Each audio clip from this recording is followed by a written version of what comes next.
तो ब्रह्म का विकार जीव जगत क्यों लागू हुआ? मेरा विषय शुद्ध ब्रह्म विषय प्रपंच का आरोप कैसे हुआ, यही है। प्रपंचारोपाद करिए निष्प्रपंच वस्तु ब्रह्म जाने के वस्तु मायादिक बहाने ब्रह्म माया संबंध जीव ईश्वर भेद छठ ये अनादि तामे ब्रह्मानंद मानी वस्तु में वस्तु कर कथन आरोप बादी ये वस्तु वस्तु कथन अपवाद जानिए गुरु के प्रसाद युक्ति जाने पीताम्बर तज तम का रज आरज निज जानिए। ये भाई शुद्ध ब्रह्म विषय प्रपंच का आरोप कैसे हुआ? परमात्मा तो शुद्ध है, बड़ कहते हैं ना आत्मा तो शुद्ध है, फिर प्रपंच का आरोप कैसे हुआ? शुद्ध ब्रह्म विषय अनादि कल्पित प्रकृति है। इस प्रकृति का अनादि कल्पित तादात्म्य संबंध है। तादात्म्य संबंध सो क्या है? कल्पित भेद सहित वास्तविक अभेद रूप संबंध है, सो तादात्म्य संबंध है। तो प्यारे भक्तों, 6 वस्तु अनादि है।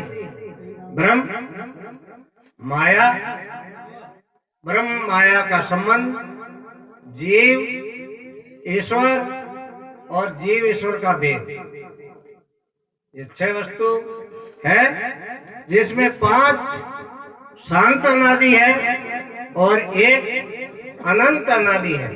सो ब्रह्म अनंत अनादि है और माया, ब्रह्म माया का संबंध, जीव ईश्वर और जीव ईश्वर का भेद, ये 5 शांत अनादि है। जिस प्रकार किसी भाई के घर पे 5 मेहमान आ गए, अब 5 मेहमान आ गए तो वो मतलब सीमा से आए हैं, मतलब 1 दिन रहेंगे, 2 दिन रहेंगे या 5 दिन रहेंगे, लेकिन उन 5 मेहमानों को एक दिन जाना पड़ेगा, 2 दिन 4 दिन 5 दिन में वहां से निकलना पड़ेगा। लेकिन जिस घर में जिस प्राणी के मेहमान आए वो नहीं जाएगा। उसी प्रकार ये 5 वस्तु शांत अनादि है और ब्रह्म अनंत अनादि है। तो जो शुद्ध सत्वगुण युक्त है सो माया है, जो मलिन सत्वगुण युक्त है सो अविद्या है, जो तमोगुण की मुख्यतः युक्त है सो तम प्रधान प्रकृति है। इसलिए माया विषय जो ब्रह्म का प्रतिबिंब है सो अधिष्ठान ब्रह्म और माया से सर्वज्ञ ईश्वर है।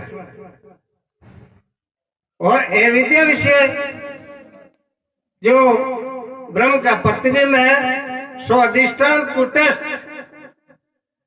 और अविद्या सहित भोक्ता अल्पज्ञ जीव है। या फिर इस प्रकार समझ लो, चिदाभास युक्त ब्रह्म चैतन्य सो ईश्वर है और चिदाभास युक्त अंतःकरण कुटस्थ चैतन्य जीव है।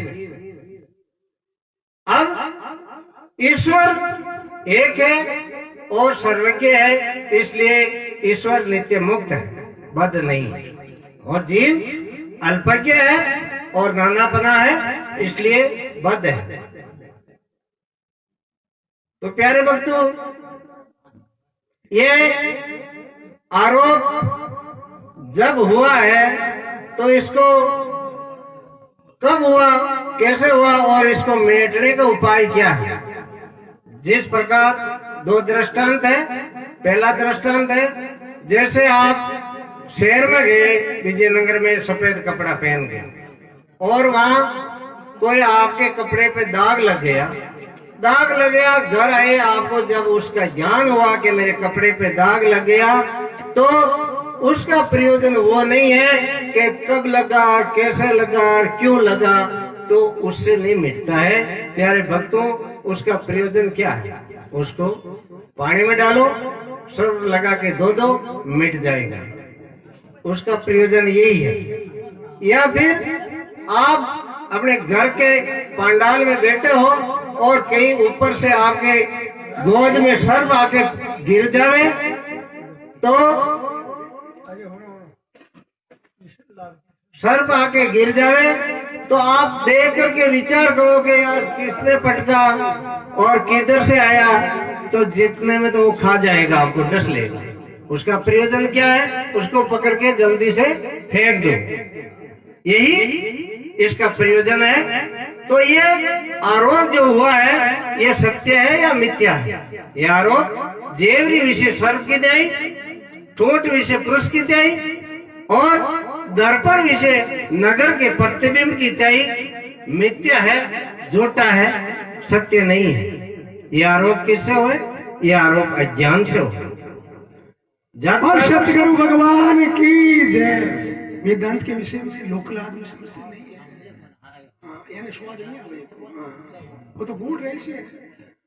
अब स्थानीय यहाँ के निवासी बादेपुरा किशन जी गुजर भगवान बोलिए सतगुरु भगवान की जय।